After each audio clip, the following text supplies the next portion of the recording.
The life of Anders Zorn is the tale about the boy born empty-handed who works hard, wins fame and fortune worldwide, and returns home a hero.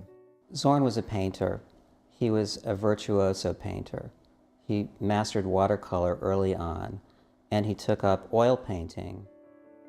Many of his society portraits were made during his 7 visits to the United States, where his success reached an almost unimaginable level. He's just one of the greatest artists of the Gilded Age, who deserves to be reassessed and who needs to be resurrected now.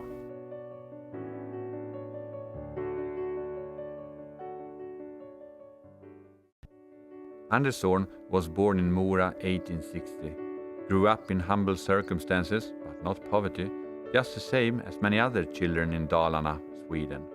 This region, Dalarna, is like the heart of Sweden, very much traditions. It's a region with farmers. All of them had their own little cottage, their own little land. And many times the women in this area, they went to work outside the region during the summer to bring extra money to the family.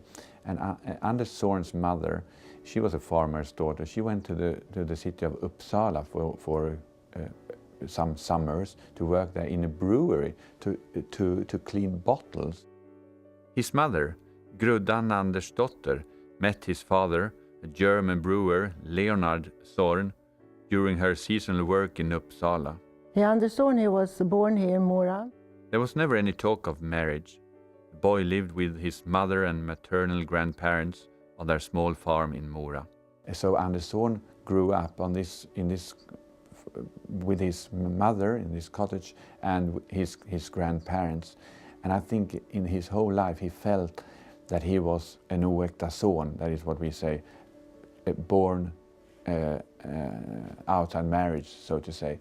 And that gave him a reason for revenge in his life. He wanted to show that he could be something. I think that was an important factor in his life that was driven him all the life.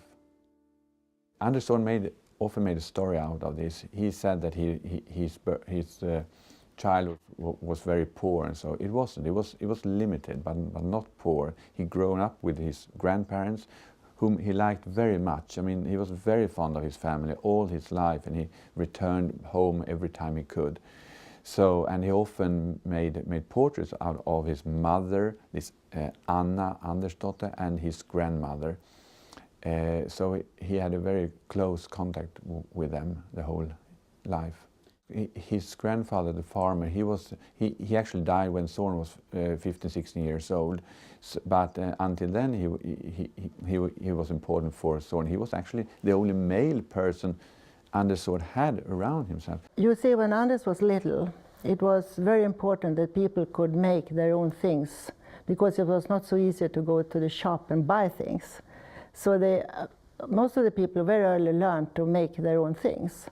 And that was very important, especially in the countryside. And Anders' grandpa learned him to use the knife, and he became a very, very good wood carver.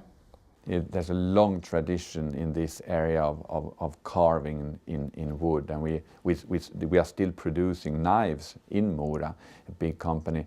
Anders Zorn got his first knife and he started to carve, and he showed talent almost immediately. And he says himself that he always cut his left the fingers on his left hand, so he had about 100 scars on his left hand. It was not so easy to not having a father at that time. But in a way, he also had a very secure and very safe childhood because of his mother and grandparents. Anders Zorn's father, he moved to Finland. And I don't know the cause of his death, but he died in Finland, in Helsingfors, when he was about 40 years old. Anders was 12 years old when he died. His father passed away in Helsinki 1872 without ever having seen his son. A small inheritance improved the boy's future prospects.